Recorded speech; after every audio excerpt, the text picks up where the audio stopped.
Olá, hoje damos início ao nosso programa Magistratura e Sociedade, iniciativa da Escola Superior da Magistratura de Mato Grosso, a ESMAG, que visa a inserção de magistrados nas ciências sociais como forma de apropriação de conteúdo social e humanitário.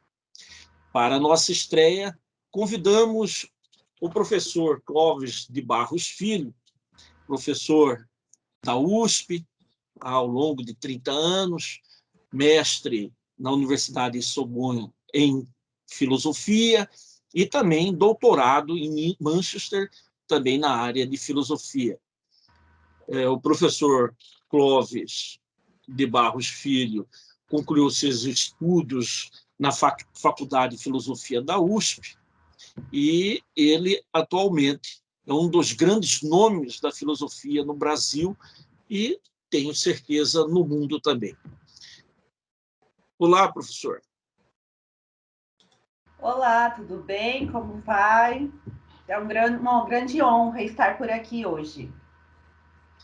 Também está conosco aqui no dia de hoje o desembargador Marcos Machado, que é o diretor-geral da Escola da Magistratura de Mato Grosso. Olá, desembargador. Olá, como vai? O nosso entrevistado, professor Clóvis, doutor Gonçalo. É um prazer estar aqui e vai ser uma honra participar desse bate-papo. Pois bem, professor, e a nossa função aqui é de levar conhecimento, descortinar valores junto com pessoas de alto gabarito em termos de racionalidade e conhecimento dinâmico nas ciências sociais. Precisamos levar toda essa estrutura filosófica, sociológica e política para dentro da magistratura. E, para isso, a primeira pergunta é no sentido se existe um modelo pronto, acabado, de juiz ideal. Olha, doutor Gonçalo, não existe. O juiz ideal, ele é construído um a um e de acordo com a mudança da sociedade. A cada época, a sociedade tem uma exigência, ela tem uma necessidade, e o juiz ideal é aquele que atende à sociedade, ele é um servidor público, ele serve à população, e para isso ele precisa estar antenado com o que acontece no dia a dia. Certo. Você tocou num ponto fundamental que está dentro do conceito de desejo, que é fazer necessidade.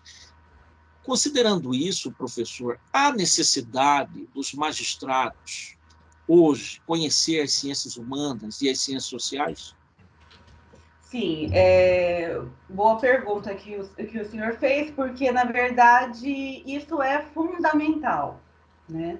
Conhecer as ciências humanas e conhecer a filosofia é algo que dá suporte para tudo que ele vai fazer. Afinal de contas, ele trabalha com humanos, né? E todas essas ciências, elas mostram como já foi a sociedade, quais são os hábitos, as culturas de todos nós, dos nossos antepassados também, e pode nos dar uma noção do que pode nos dar, não, dá uma noção aos magistrados sobre o que eles têm que fazer, voltado, como eu já falei na primeira pergunta, ao trabalho, a servir a sociedade.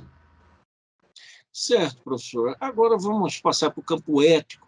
E ético como formação pessoal e também como objeto de estudo da filosofia e das ciências sociais e humanas. O juiz ético, sabemos que ele tem uma grande possibilidade e poder, ele socorre para isso, de transformar, ao menos ajudar na transformação da nossa sociedade. Para isso, professor, precisa de rebeldia? Precisa, eu acredito que sim, eu acredito que é necessária e é fundamental, e isso deveria, na verdade, ser inerente ao cargo e à função de quem usa a toga. É necessário que o Poder Judiciário ele se rebele contra o que é imposto e que não que às vezes estão até em conformidade com a lei, mas não estão em conformidade com o dia a dia da comunidade, da população. Eles precisam expressar suas opiniões e são eles quem estão no dia a dia com a pessoa que vai até o fórum, com a pessoa que vai expor os seus sentimentos.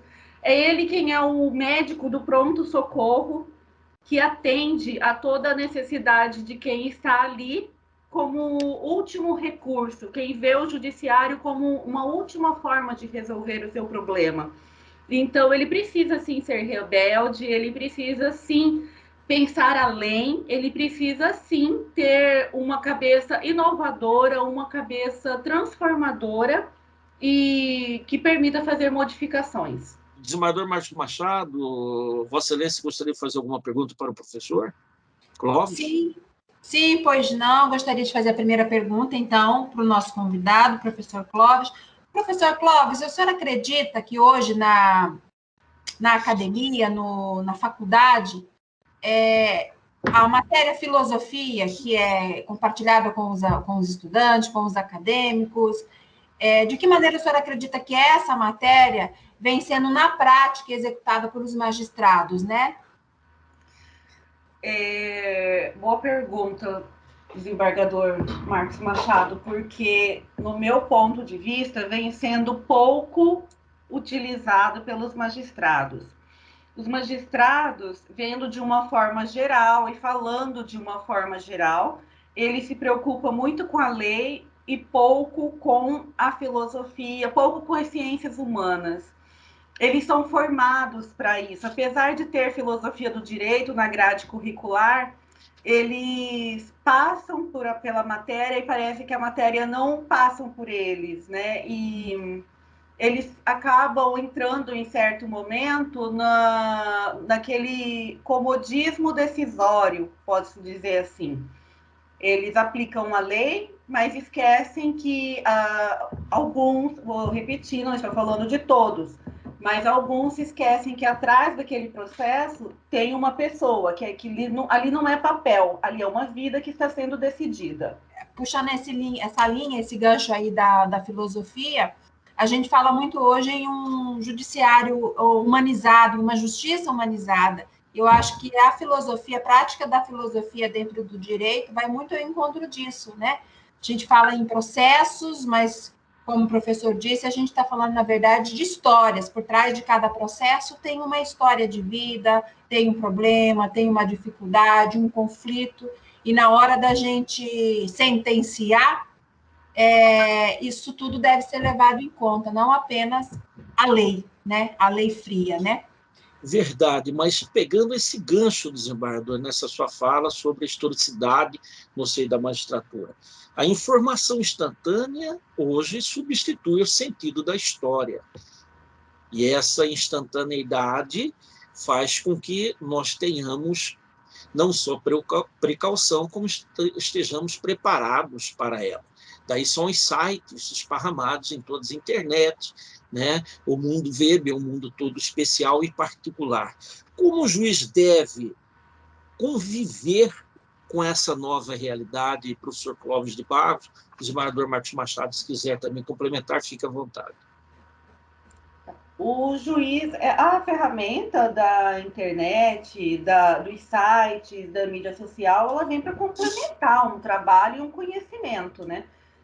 Ainda mais agora, com a pandemia que se instaurou aí, já faz 1 ano e meio, e tudo está sendo feito por meio da internet, que auxilia e resolve muitas coisas. Acredito que o juiz ele tem que se basear, e lógico, como ele é uma pessoa lúcida, sempre ficar atento às fake news, né? Isso acontece muito. Mas que não tenha a menor sombra de dúvida de que a internet veio para ajudar. Sempre lembrando que a fundamentação do estudo é necessária, né? Não adianta... Nós sabemos que hoje nós vemos tudo muito raso, né? A internet trouxe... Um dos problemas que a internet nos trouxe é estar tudo muito por cima, muito raso do conhecimento.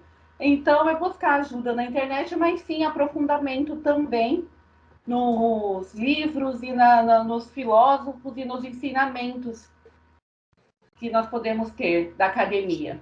Para finalizar, professor Clóvis, eu vou fazer a última pergunta, em razão de que o nosso programa chegou ao final, e é uma pena, porque absorvemos bastante conhecimento das suas palavras, da sua sabedoria, que nos encantou, encanta a todos. Eu vou fazer essa pergunta e o senhor também, já em sequência ou na sequência, já faz suas considerações finais e a sua despedida. Então, a questão ética para a magistratura, professor Clóvis, é fundamental? A função ética, ela é fundamental não só para a magistratura, como para toda a sociedade. Ética vem o modo de ser, né? Ética significa o modo de ser e nós queremos sempre o melhor, queremos sempre a evolução e principalmente os juízes togados que movem boa parte da sociedade com as suas decisões, transformam boa parte da sociedade com as suas decisões, precisam espalhar, sim, esse conceito. Eu já agradeço. Você já ia falar, né, doutor, para eu poder dar o meu agradecimento, me lembrar, eu já agradeço. Muito obrigada por estar aqui, parabéns pelo programa. É muito importante realmente que juízes e desembargadores, que todos os togados entendam mais profundamente sobre as ciências humanas. Desembargador Marcos Machado, vossas considerações para o fechamento do nosso programa.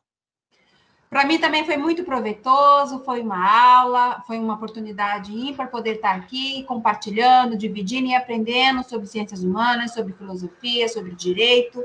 Eu espero que, após esse material ser publicado, muitas pessoas também possam aproveitar, que ele seja compartilhado ao máximo, que o intuito, o objetivo é esse, né, doutor Gonçalo? Parabéns pela iniciativa e obrigada mais uma vez pela oportunidade.